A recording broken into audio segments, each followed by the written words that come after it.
এখন সরকার কি জনগণের পক্ষে কথা বলবে, নাকি যারা বিষক্রিয়া দেয়, যারা সিন্ডিকেট করে তাদের পক্ষে ভূমিকা পালন করবে? এটাই হলো প্রধান প্রশ্ন। আমার শেষ কথা হলো, আমরা দেখতে পাচ্ছি সরকার অনেক কিছু ভাঙার কথা বলে, সিন্ডিকেট ভাঙছে না। আমরা ভাই সহজে বুঝি, এই যে ধরেন দেশটার কথা বলছি, এত বড় বড় কথা বলি, নির্বাচনের কথা বলি, পার্লামেন্ট বলি, রাষ্ট্রপতি বলি, মন্ত্রী বলি, আমাদের পেছনে সচিবালয় আছেন, শফিক ভাই সচিবালয়ের বড় কর্মকর্তা ছিলেন। তা তাদের একটা প্রধান কাজ কি?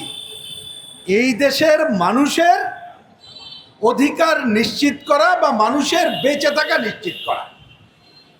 এইবার নিজের কাছে নিজে প্রশ্ন করি, যদি মানুষকে ভালোভাবে বেঁচে থাকতে হয় তাহলে অবশ্যই নিরাপদ খাদ্য গ্রহণের নিশ্চয়তা থাকতে হবে।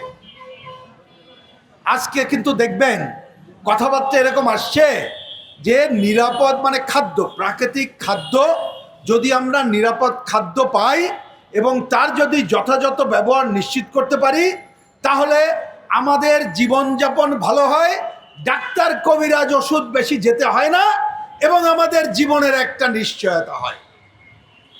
তাইলে এবার আমার পরের প্রশ্ন, এই দায়িত্ব পালন যদি একটা সরকার না করতে পারে তাহলে এই সরকার আর কি দায়িত্ব?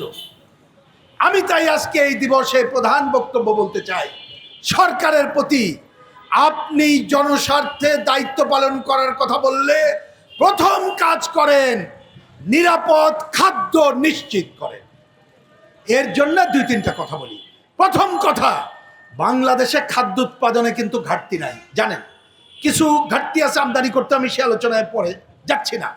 তাহলে প্রথম কাজ, যেখানে উৎপাদন হয় আমাদের কৃষক ভাইরা যাতে কম মূল্যে বিষমুক্তভাবে যথাযথভাবে উৎপাদন নিশ্চিত করতে পারে সেই ব্যবস্থা করেন। দ্বিতীয়ত, উৎপাদনের পর যাতে বিষমুক্তভাবে, ধরুন ঢাকার কথা বললে এইখানে যে বড় বাজার বলে কি কারণ বাজারের বাজার বিষমুক্তভাবে প্রবেশ করুক। আর তাহলে কি করতে হবে, আগে আপনি ওইখানে তদারকি করেন, কারণ বাজারের তদারকি করেন যাতে করে এখানে বিষ না দিতে পারে। তারপর এই যে আমরা কথা বলছি রাস্তার ওপারে সেগুন বাগিচায় সকালে বাজার বসে, আর একটা বাজার আছে, ওইখান থেকে আসার পরে এই বাজারে যেন কোনো বিষক্রিয়া না থাকে। কি ভাই, এই ছোট্ট কাজটি যদি সরকার না করতে পারে তাহলে এই সরকার থাকার দরকার আছে? এই সরকার দিয়ে আমরা কি করব?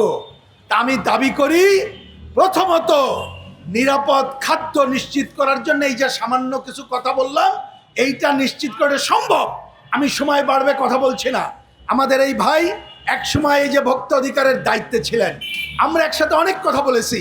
পেঁয়াজের সংকটের সময় উনি একটা বিশেষ দায়িত্ব পালন করেছেন এবং পেঁয়াজ ঈশ্বরদীর কৃষক কিভাবে উৎপাদনের মূল্য পাবে, আমাদের কাছে কম মূল্যে পৌঁছাবে, আমরা কিন্তু বিকল্প পথের কথা বলেছিলাম। এখন দেখেন এটা করা যায়, সরকার যদি ইচ্ছা করে তাইলে পারবে।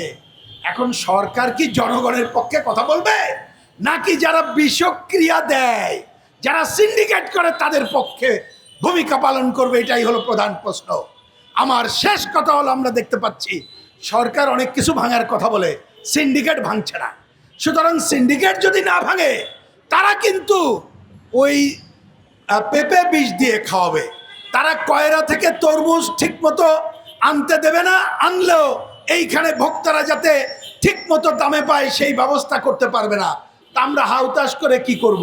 আমরা তো ব্যবসায়ীদের সাথে মারামারি করতে চাই না।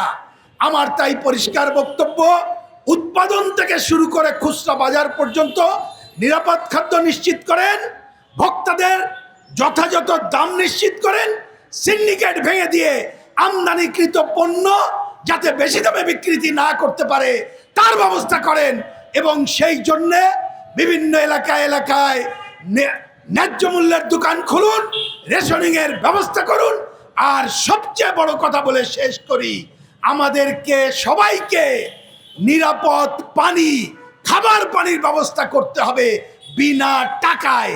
তাহলেই আমরা আমাদের জীবনমান উন্নয়ন করতে পারবো এবং মানুষের পক্ষেও সরকার দায়িত্ব পালন করছেন এই কথাটি বলতে পারবো। আজকে ভোক্তা অধিকার দিবসে এই নিরাপদ খাদ্য দেওয়ার জন্য সরকারকে যথাযথ ভূমিকার আহ্বান জানিয়ে এবং যেখানেই অনিরাপদ খাদ্য যেখানে সিন্ডিকেট তাদের বিরুদ্ধে আসেন, আমরা সবাই সংগ্রাম করে তুলি। এই আহ্বান জানিয়ে আমার কথা শেষ করছি। ধন্যবাদ সবাইকে।